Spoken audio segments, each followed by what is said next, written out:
გამარჯობა. როგორ ახარ? It's ახარ. კეგაც. ეს არის ერთ-ერთი პოლიციელი, კახელი ჯიგარი კაცია, რომელსაც ყავდი იზოლატორიდან სასამართლოში გადაყვანილი და მე დამამურნა უკან იზოლატორში, მაშინ დაგაც 7 დღიანი პატიმრობა მომისაჯეს. ამასთან კამათობდი სხვათა შორის კახურის უბრაჯობია თუ იმერული. რეალის ფანია. მე ვარ მიშა ზაქარიაშვილი, პროტესტის ერთ-ერთი მონაწილე. პროტესტში ჩართული ვარ, ზოგადად პროტესტში ჩართული ვარ ძალიან დიდი ხანი უკვე. 22 თუ 23 შეიძლება 24 წელიც არის. მესამე ხელისუფლებას ვაპროტესტებ უკვე ქუჩაში და სიმართლე გითხრათ უკვე იმდენი რაღაცა გაპროტესტებული ვერ წარმომიდგენია როგორი უნდა იყოს ხელისუფლება, როგორი უნდა იყოს ხელისუფლება იმდენად კარგი რომ რაღაც არ გავაპროტესტო რა.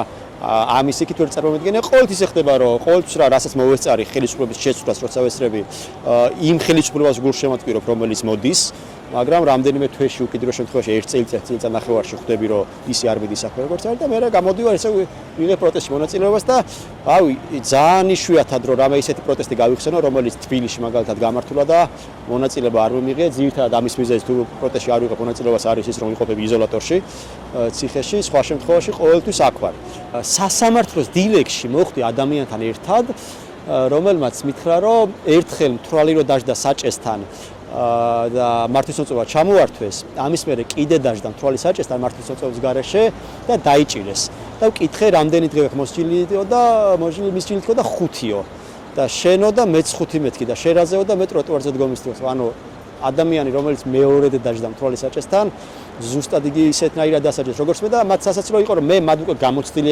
კრიმინალი ვიყავი და რჩევებს ვაძლევდი არი ნერვიულო ესე იქნება ის ისე იქნება და ის როგორც დამწყები კრიმინალი ასე ვთქვათ იღებდა ჩემგან რაღაც რეკომენდაციებს ვაძლევ. 23 წელია ვაპროტესტებ რაღაცებს და პირველი 22 წლის განმავლობაში საერთო ჯამში იმხელად სრულება არ ყოფილა ჩემში, როგორც პროტესტის მონაწილეობის, რამდენის ბოლო 1 წლის განმავლობაში იყო, ბოლო 1 წლის პრინციპში აი ოქტომბრიდან მოყოლებული, 2025 წლის ოქტომბრიდან დღემდე 2026 წლის იანვარია ახლა, იანვარი მთავრდება, აი ამ მონაკვეთში გაცილებით მეტად დიდი ცვლილებები მოხდა ჩემ თავში, ვიდრე მთელი 22 თუ 23 წლის განმავლობაში იმდენად აჩქარდა ზოგადად პროცესი ქვეყანაში და აი მთელი ამ ბოლო თვეების განმავლობაში ხვდები რომ ყველაფერი ამ პროტესტის გარშემო არის.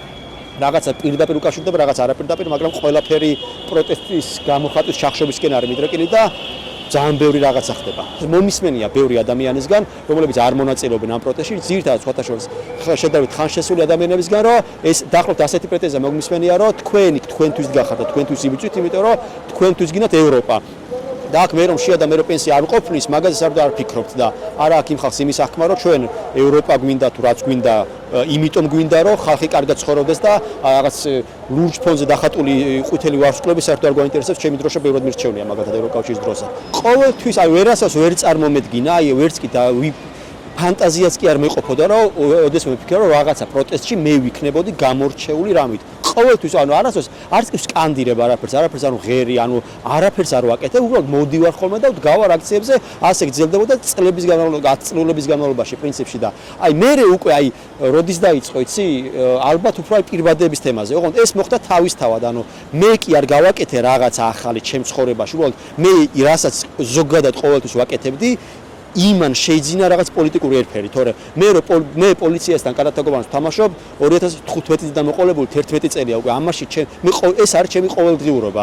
მე მგონი რომ აი მინიმუმზე არის ამ წუთას დასული პროტესტი, გულისხმობ რომ აი მაქსიმალურად შევკურშეს იმდენად რომ მეტად ფიზიკურად ვეღარ ვიკურშებით, აწი თუ გავიზრდებით, თორე აი ორი კანონი შემოიღეს ბოლო პერიოდში ოქტომბრიდან მოყოლებული, ორივე რეპრესიული, ორივეზე შემოიღეს პატიმრობა ისეთ რაღაცაზე, რასაც მანამდე არ იყო, მათ შორის სისხლის სამართლებრივი და არც ერთ კანონს არ მოყოლია უკვე ხალხის კლება. ორივე შემთხვევაში არა შეიძლება ბევრად, მაგრამ რაღაც რაოდენობა შეიძლება მოიმატაკიდეთ უკვე ამ იმაზე. ანუ მგონია რომ ამას აღარაფერი აღარ დააკეთება უკვე ეს ახალი კანონებიც რაღაც სასაცილოდეს აღარ ყოფნის უკვე, იმიტომ რომ ხვდებით რომ ამ აქედან უკან დახევა ფიზიკურად აღარ გაქვს. ვეღარსად ვეღარ წახვალ, ახლა მართლა ტროტუარზე რო გენომენ არ დადგება, აქ თუ არ დადგები, ბოლოს გეტყვია რომ საკუთარ სახლშიც კი კუთხეში დადექი, არა შუაში კი არა კუთხეში დადექიო და მაგას მე მგონი რომ ვინც არის კიდე ეს კი ცოტა ვართ, მაგრამ ვინც არის შემორჩენილი, ყველა ხვდება მაგას რომ აქედან უკან ფიზიკურად აღარ არის. ანუ ჩვენ არ გვაქვს ალტერნატივა.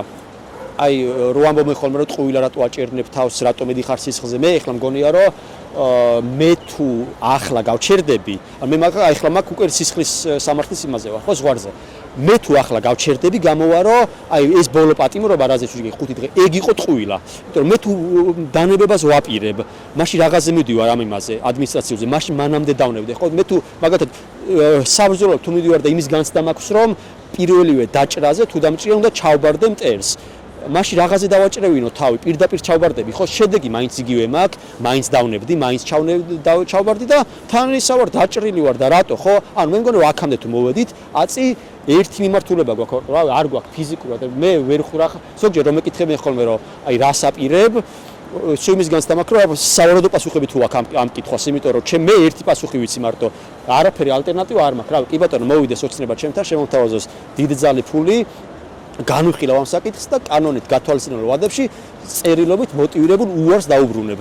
მაგრამ აი დღეს მონაცემებით არანაირი ალტერნატივა არ მაქვს გარდა იმისა, რომ რაღაცა უნდა ვაკეთო, ეს რაღაცა აუცილებლად მოიცავს რუსთაველზე დგომას და იმის იქით, აი რა ვიცი, რაღაცებს რომ მაიმუნებ ხოლმე, ეგ არის ჩემი საქმე, ოღონდ არ უნდა გადაგვეზარდოს ეს იმდენად გართობაში, რომ უნდა მივხვდეთ რამდენად სერიოზულ რაღაცასთან გვაქვს საქმე. გართობა არ არის ეს არის ერთი მხრივ რომ შენ კარგად უნდა გძნობდე თავს და რაღაცა უნდა გსიამოვნებდეს რასაც აკეთებ და მეორე მხრივ აბუჩად უნდა აიგდო მოწინააღმდეგე, იმიტომ რომ სხვებმაც დაინახონ რომ ეგეთი ძლიერიც არ არის სინამდვილეში, როგორც თავს გვაჩვენებს, თორე იმის რეალობა არ უნდა დავკარგოთ, რომ საქმე სერიოზულად არის. პოლიციელებს რაც შეეხება, ბევრი შეიძლება არა, რამდენიმე პოლიციელთან მერე უკვე სხვა სიტუაციებში მქონდა შეხვედრა, რომლებიც მანამდე სხვაგან გადამეკვეთ. აი ბოლოს რო ვიყავ დაკავებული ზესტაფონში, ვინც წამიყვანა, იმათაც თვითონ მიცნეს, მე ვერ ვიცანი. ამის წინა დაკავების დროს უკვე სასამართლოში რო შემხვდა პოლიციელი, იმან მითხრა, რომ პირბადის დალუქვაზე ვიყავიო შენთანო და სასტიკად არ მინდოდაო რომ ადმოხვდარიყავიო პირიქით, რო ვიცოდი რომ მაგ ტერიტორიაზე მოძრაობდი შენო, ვცდილობდი რომ მე არ მოხვედრილიყავ, მაგრამ ერთხელ ვერავარდეო და რაღაც იმაში დამაყენოს ეს დაცვას რომ იყენებდნენ ხოლმე გარშემო ამ დაკუნთული ტიპების დაცვას რომ იყენებდნენ ხოლმე, იქვიდექიო და ძალიან არაკომფორტულად გრძნობდიო თავსო. პოლიციელებში ნამდვილად იყო ესა, რომ ხდებოდნენ რომ რაღაც ძალიან ცუდს აკეთებდნენ, ერთმა მითხრა კიდეს რომ შენ მე მგონი კანონი არ მოგწონსო და მიდი და სხვასთან გააპროტესტო, მეო არ მეკუთვნისო ეგ შენი პრეტენზიაო, იმიტომ რომ ხდებოდნენ რომ ის რასაც აკეთებდნენ არ არის სწორი და რავი რანაირად შეიძლება ადამიანს ახლა რომელიც თავის დროზე პოლიციაში შევიდა, იმიტომ რომ რაღაცა ილუზიები ჰქონდა რომ გამოდგებოდა რაღაცაში და უცებ მე სახში მიდის და შვილს თუ შვილიშვილს ეუბნება რომ აი დღეს რაღაც ის მომცეს საკანცელარიო ფაილი მომცეს და დავლუქე იმით რა ქვია პირბადეებს შეუძლებელია რომ ადამიანი მაგით იყოს ამაყით. მე ჩემი დათვლებით 16 სექტემბრის შემდეგ მარტო მაშინ ვაცდენ აქციას, როცა დაკავებული ვარ, იზოლატორში ვარ. სხვა დღეს არ გამეცდანი არც ერთხელ და ну რა ვქნა, რთულია, უფრო ემოციურად არის ჩემი აზრით რთული ვიდრე ფიზიკურად.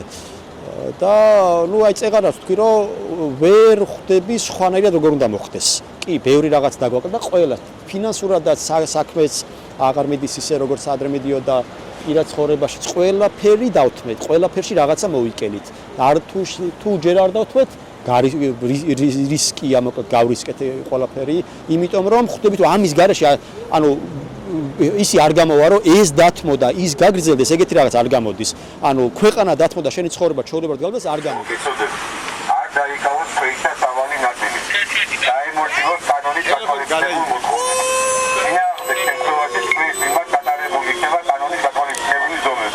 მესამე დაკავება ტროტუარზე დგომაზე აქ უფრო კოლექტიური ამბავია. მე კარგად ის იმდენად ბევრჯერ შეიცვალა სიტუაცია ამ ტროტუარის სასამართლოთან დაკავშირებით, რომ ზუსტად ვერ იტყვი რა მოხდა, რატო დაიჭრეს ზოგი და რატო გამოუჩეს ზოგი, მაგრამ მაინც მგონია რომ იცვალეს, მაგრამ არ იცოდნენ რა უნდა ეკნა და საზოგადოებამ ჩვენ მივიყვან ვაიძულეთ რომ ეს გადაწყვეტილება მეიღოთ და გამოსავალი არ დავუტოვოთ, იმიტომ რომ აი მაგალითად მე რომ მიდიოდი ჩემ პროცესზე, ვერ ხვდებოდი რომელი გადაწყვეტილება შეიძლებოდა ყოფილიყო ზვიად ცეკვავასთვის გამოსავალი. ჩემი დაჭერა უფრო გამოსავალი იქნებოდა მისთვის თუ ჩემი გამოშვება იქიდან და მივხვდი რომ არც ერთი ვარიანტი არ არის მისაღები მათთვის. სასამართლოები იყო ძალიან სახალისო იმდენად რომ ზვიად ცეკვავას კი ვერაფრით ვერ ახერხებდა სიცილიაში. მე შეიძლება 10-მდე პროცესი მაქვს ზვიად ცეკვავასთან და არათუ არასდროს არ მინახავს გაცინებული, ვერც კი წარმოვიდგენდი თუ ამ ადამიანს სიცილის უნარი გააჩნია საერთოდ და ორი პროცესის განმავლობაში დამსწრებით მეუბნებოდე რომ აი ძალიან უჭირდა სიცილის შეკავა და აბსოლუტურად მესმის მის იმიტომ რომ განვიხილავდით მაგალითად აი თავარი განსახილველი თემები იყო ფასადზე როგორ უნდა განთავსდეთ, როგორ უნდა ვიაროთ, ასევე შინაგან საქმეთა სამინისტროს ინიციატივით პროცესზე განვიხილავდით სოსოს პირადი ცხოვრების საკითხს, მაგალითად შეურიგდა თუ არა შეყვარებულს როგორც ეს არ არსებობს რა თქმა უნდა, აი ორ პროცესზე განვიხილავთ მართლა აი მაგდონემდე არის დღევანდელი სასამართლო მისული, რომ სოსო შეურიგდა თუ არა შეყვარებულს, ეგ იყო უფრო მთავარი განსახილველი თემა, ვიდრე ის ვინმეს რამეზე შეეშალა თუ არა ხელი. ანანო ხوار შემახსენს რამე ხوار მაქვს ესეთი სათქმელი. ანანოს რასთან დაკავშირებით? ეთანხმებით გამყრელის დასკვნას? ვეთანხმები მიშას. არის რა იყო? ჩემ პატრულს გამეშტეთ ეგ. მიშა არის ქუჩის იურისტი, რომელიც დერებს უშლის პოლიციას და ჩვენ ეს ძალიან მოგწონს. აი ამაზე ვამბობდი სხვათა შორის რომ მკითხე რომ ხوار შეიცვალა ხალხის დამოკიდებულება შემართო ვინც მიცნობდა იმათ ვიციან რომ აქამდეც ასეთი ვიყავი. უბრალოდ პოლიტიკური ელფერი შეიძლება ჩემ იმათ რომ აი დღეს მამაც შემა თქვა რომ დღეს მამაც შემა თქვა რომ მარტო მიშაკერი არის დარტყმული, მეც დარტყმული ვარო. ანუ ეს ასეთი რო არ ეს აქამდეც იცოდნენ ახლობლებმა. ვიღაცები რომ მოდიან ხოლმე, აი რომ დაინახავენ ხოლმე მიშას, თუმცა ვიღაცები დაიტაკებიან რომ აბა მიშა რა ვქნათ ახლა ამ ახალ კანონზე, ახალ რაღაცაზე და მიშა რომ რაღაცებს ლაზღანდარობს ხოლმე. ხო, მიშა რო გეტყვის ხოლმე რომ დაიკიდეთო და რაღაც სასაცილო რაღაცებს რო შვება ხოლმე, მართლა გარშემო ეს დაძაბულობა ძალიან იწევს და შიში. რა გენაყოლებათ? ბოლოს მაინც მე მიჭერენ და თქვენ რა გენაყოლებათ? არ არის პრობლემა მე. ჩვენ გაკითხავთ და მოგყავ ხარ. ზესტაფონებ და ჩამოვედით. ციმბირში თუ წაგიყვანეთ, იქაც ჩამოგაკითხავთ. სადამდე აგზელებ მიშა ყოფნას, მაინც გითხავ. აი თქვენ ყველა რო დაიშლებით მე კიდე აფირი, ხელისუფლება რო შეიძლება რომ მე კიდე აცოდით. ბოლომდე. იმის იქით.